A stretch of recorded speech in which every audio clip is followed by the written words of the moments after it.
In this video, we're going to demonstrate how we can implement a structural equation model using AMOS. So I'm going to be using the Whirlwind 5 dataset and my AMOS software. After opening AMOS, I'm going to go to the Select Data File and select my Whirlwind dataset to be used. I'm going to go on and, in this case, create as we had in our lecture slides. I'll go on and zoom in here a little bit. I'm going to create 3 variables, 1, 2, 3, with 3 indicators each. Just click 1, 2, 3, and I'll just click 1, 2, 3, and those should all be similar sized. And I'm going to rotate 2 of them to face to the left and 1 of them to face to the right. This is how we had it in our lecture slides. Now here I'm going to want to move them so they're a little more organized. The fire truck is the move button, and I'll go on and click this fireworks preserve symmetry so that I can move these and keep them a little bit more organized among my factors. I'm going to let them run off the screen. I actually don't know if that's going to hurt me or help me, but it is what it is for now. Let's see, I'll go on and drop in my indicators, I suppose. Click my list variables and dataset from these variables. My first variable here, latent variable, is going to be adjust. I'll add in motivation, harmony, and stability. My second variable on the bottom left is going to be risk. I'll add in verbal. I'll add in P-psych, negative parental psychology, and socioeconomic status. And then for my final variable, achievement, I'll have reading achievement, arithmetic, and spelling achievement. Now, as we've demonstrated previously, I can edit these. Some of these are going outside of their boxes, and frankly, I can't make the boxes big enough to capture that. So I'll go up to View, go to Interface Properties, and then go to Miscellaneous and uncheck Display Variable Labels. So I just see the variable names within each of these boxes, and that keeps them nice and together, nice and inside the boxes. Now you'll see by default AMOS assigns 1 to the first variable that was created here. I'm okay with this for several of these, but I do in this variable, the bottom left one, want to adjust this. So previously we'd called this risk, and in our lecture notes described how, though this is the variable risk, because this was keyed in, I believe in our lecture notes it was keyed into verbal, here it's keyed into socioeconomic status, it's kind of the opposite of the risk. Higher socioeconomic status is associated with lower risk. So if I key it into socioeconomic status, higher scores on this variable are going to be associated with less risk. On the other hand, P-psych stands for negative parental psychology. Higher negative parental psychology is associated with higher, what I would consider to be risk. So I think I want to key it in instead of to socioeconomic status. I'm going to change the indicator variable to be negative parental psychology. First of all, I want to remove the 1 from the path to SES. So I'm going to double click the arrow, go to parameters, and delete this 1 regression weight, which removes that path from SES. Next, I'm going to double click the arrow leading to psych, add 1 to the regression weight, and add that path to negative parental psychology. And that's all it took to rescale this variable to be on the scale of negative parental psychology as opposed to verbal, which it was in the notes, or socioeconomic status, which it was initially in our AMOS loading. All right, I'll go on and name the variables. I'll double click them. This was, double click, go to text. And this is adjust. This one was risk. And now I feel good about this being risk. If I'd have left it, I'd have changed the name probably to be less risk or something like that. And up here we have achievement. I'll go on up to plugins to get it to name all of my error terms, name unobserved variables, so all my errors are taken care of. And let's see what I want to do from here. From here, I'll probably go on and start drawing out my paths. Now, my paths are not going to be the structural paths where adjust loading on achieve and risk loading on achieve. My paths are going to be the confirmatory factor analysis paths to start with. Now, I do need to mentally or even on paper have my structural paths written out, or maybe even in a separate AMOS program. But remember, the first step of my structural equation model is to fit my confirmatory factor analysis. So I'll go on and draw out my arrows from risk to adjust, from risk to, oh, excuse me, I'll just do from achieve to risk, and from adjust to achieve. And I'll use my magic wand to maybe make these look a little prettier. Of course, maybe that didn't work quite how I wanted it to. Oh well. All right. So now I need to tell AMOS which values I want it to calculate. So I am going to, oops, I just did something here. Yikes. So I'm going to go over above and to the left of my save button to this analysis properties. Click on that and then go to output and standardized estimates. I'll do modification indices in case there's any suggestions. We can go look at this as part of our review today. And I'll leave off squared multiple correlations for now, but we'll come back to that later. And I go on and save my model. Call this SEM video model. And then click calculate estimates to run the model.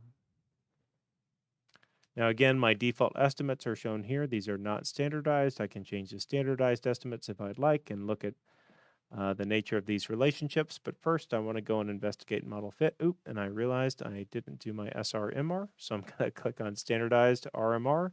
And then again, click run the model. And now I have my standardized RMR, which looks good. And I can, of course, write this up in my write-up. Click on my results over next to save and then go to model fit. Looking at my chi-squared, statistically significant, not a surprise at all, but what I'm really focused on is the fit statistics. CFI look good, IFI looks good, TLI looks okay. RMSEA doesn't look good, but the others look okay, so I'll give it a pass. And SRMR looks good, and I'll make a note of AIC for future model comparisons. So these look pretty good for the model fit. I can go check item fit here. So if the item fit risk, higher socioeconomic status is associated with lower risk. So what I can see is that this is keyed in to negative parental psychology.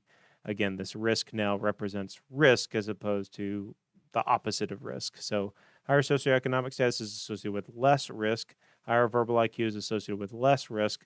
Higher negative parental psychology is associated with more risk. And a risk is negatively associated with achievement. Risk is negatively associated with ability to adjust. Okay, so this looks like a more accurate representation of what risk means. And again, it's not that the numbers have changed, it's that the signs next to the numbers have changed because I'm keying into a different variable. That is the scale, the direction, what up means, what down means have changed. So the signs have changed. And in this case, this is a better representation of risk, quote unquote, because the previous representation was representing more of a lack of risk. Let's see, what else can I check? Well, let's go check the modification indices just to see what's in there. So if I click into my results, I can go click modification indices. I can see a couple of different things I can look at. I can look at covariances. Now you'll note that these covariances are all between latent variables. I can also look at regression weights. This is between my observed variables. And I believe, where is my, yes, exactly. So this should be able to be between observed variables and latent variables too. So ability to adjust. What I'm looking for in these is I'm looking for any high modification indices, any that really stand out. The highest one I see right now is ability to adjust in E5. So it's E5. Ability to adjust in arithmetic.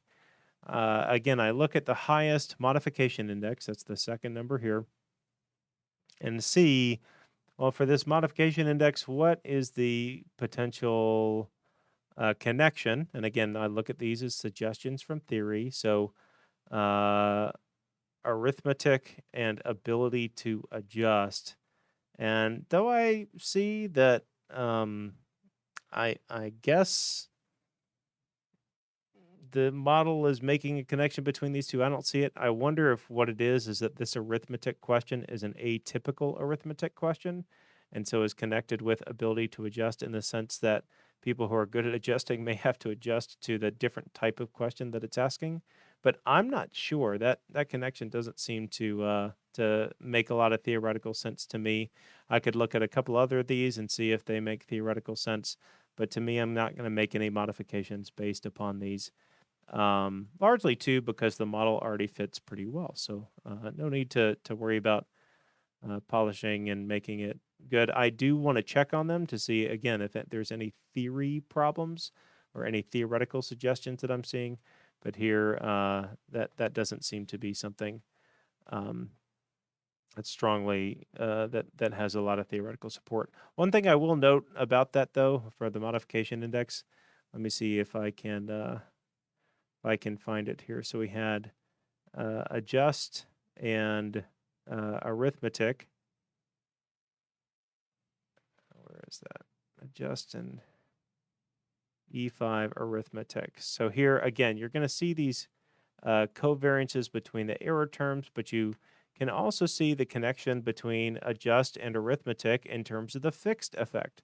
So in terms of this particular number, again, this is not our highest one, but one of our higher ones.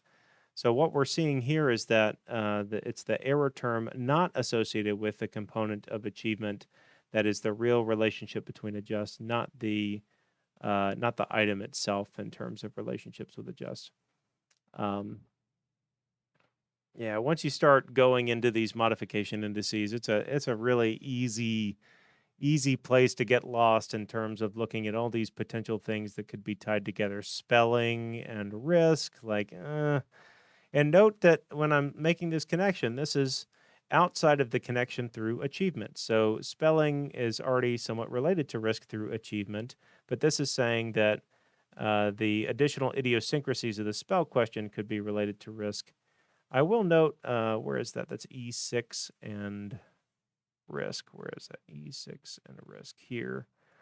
That though this modification index may be relatively high in this particular case, that doesn't necessarily mean that this is, again, supported by theory in any way.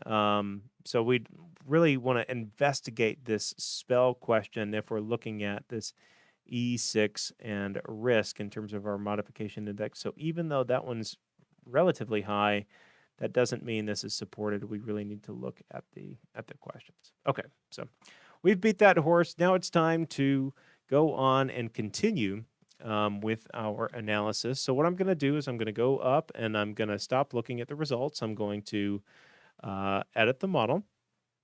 And now I'm going to edit the model to be the first hypothesized model. I've done my confirmatory factor analysis. Everything looks good. I'm now going to remove all my confirmatory factor analysis paths, and now it's time for my structural equation model path. So I'm going to go up, I'm going to click on the single arrow and draw a single arrow between adjust and achieve, and a single arrow between risk and achieve. I'll make it look a little prettier. And now I'm going to go on and run this model. Oh, excuse me, and I get an error, which is good. First of all, the error warns me adjust and risk aren't correlated. And again, in typical regressions, they're allowed to be correlated. But our model 1 says no correlation. The second thing says the following variable is endogenous but doesn't have an error term. Achieve is endogenous but doesn't have an error term. And so this is an idiosyncrasy about AMOS, that AMOS doesn't automatically add an error term to endogenous variables. But remember, all endogenous variables need an error term. So I'm going to cancel this analysis and add an error term. Again, it's called discrepancy term to my achievement here. or excuse me, disturbance term. Did I say discrepancy? Disturbance term to achievement. So to add this, I'm going to go to the top, going to click on this button here, add a unique variable to existing variable, and then go click on achievement. So this is going to add a unique variable. I'll call this unique variable. I'll unclick my button and then double click this, call this unique variable D1 for my disturbance term. And again, this is my error of achievement, and normally it'd be called error, but for a latent variable, it's called a disturbance. So this is my disturbance term. Going to save that and then go on and rerun my analysis. I get the warning that adjustment and risk are unrelated, and again, that's correct. So I'm going to go on and run that. SRMR comes out. It looks absolutely terrible. Let's go check the other model fit stuff. These other model fit. Chi-square significant. We already knew. CFI looks, well, CFI looks okay. IFI looks okay. TLI looks below the threshold, but ballpark. Not necessarily good. RMSEA looks pretty bad. And again, SRMR looks bad. So between RMSEA, SRMR is the big one that's pushing me over the edge.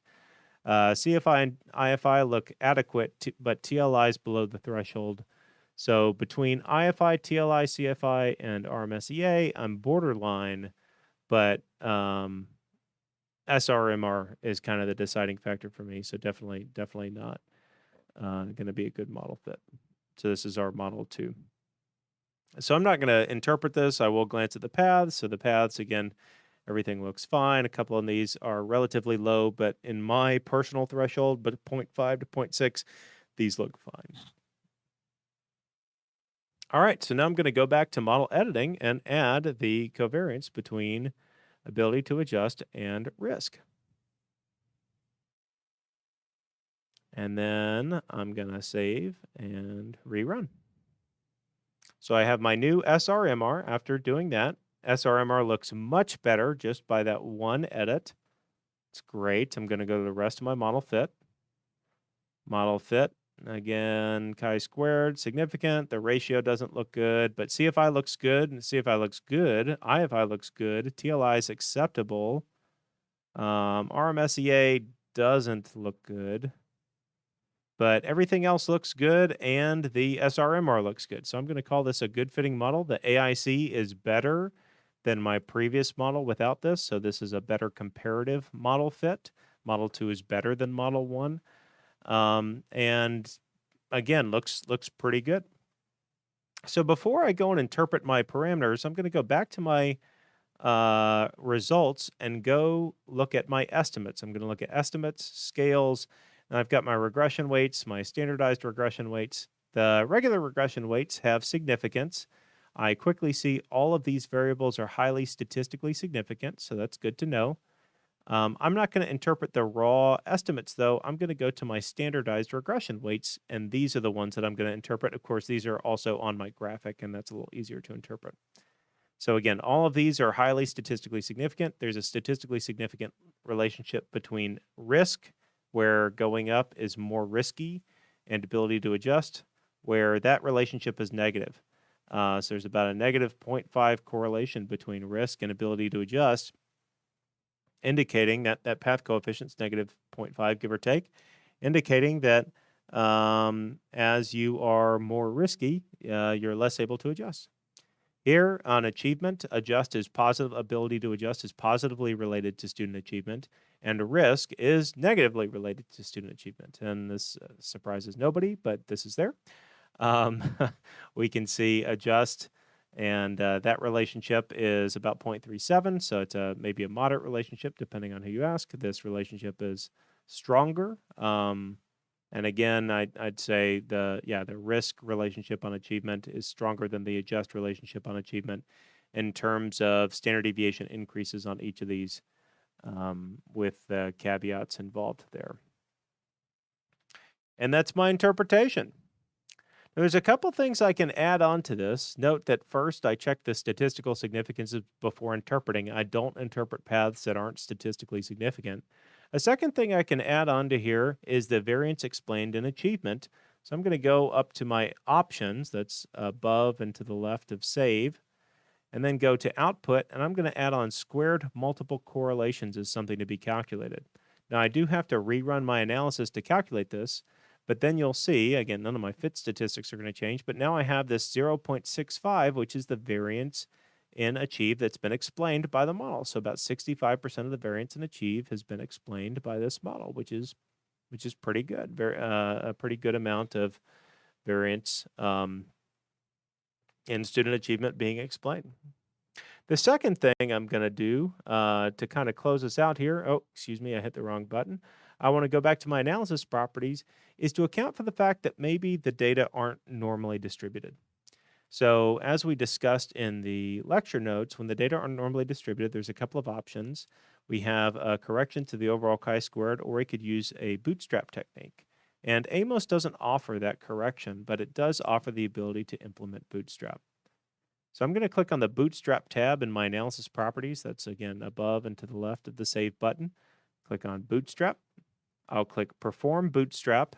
You can select the number of bootstrap samples you want. Somebody online said 5,000, and so I'm doing 5,000. Honestly, I don't know that there's much difference between 2,000 and 5,000, but below about 1,000, yeah, you probably shouldn't go about below 1,000, I would say, in my experience, as I've seen these bootstrap confidence intervals calculated. But I'll do 5,000 because why not?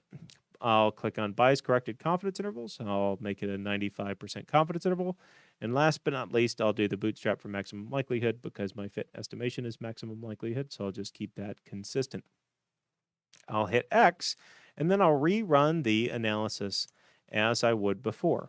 Note it takes just a second longer to do, at least on my computer. But now when I go and look at my results, I'm going to go to model fit, or excuse me, I'm going to go to estimates. I'm going to go to scalars, and I'm going to go to the standardized regression weights. I can go down. I have this bootstrap confidence available, and I can click on bootstrap confidence, and that adds my bootstrap confidence intervals and p-values to all of my standardized regression weights.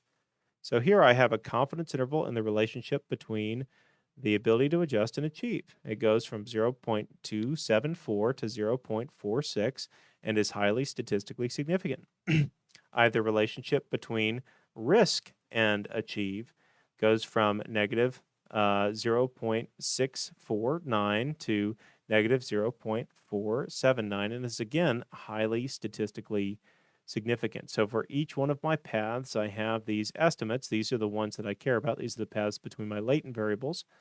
But for each one of these paths, I have these estimates and p-values. Now I want to clarify, we had p-values before. What's the difference now? And again, the p-values before were based on this multivariate normal assumption. So we had normality in terms of all of our variables and all of their joint distributions and stuff like that. That was the assumption of normality that we had for this data to calculate our previous statistical significance tests.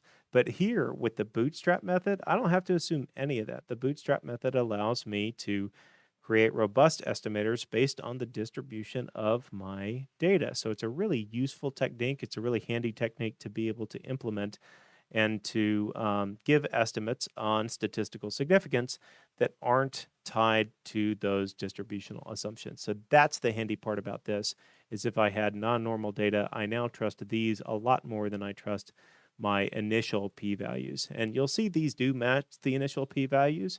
Sometimes they wouldn't. And in the case that they disagree, if I had data that didn't seem to be normal, I would trust the bootstrapped estimates much more than I would trust the initial p-values. All right, well, this has been a presentation on how to implement structural equation modeling in AMOS.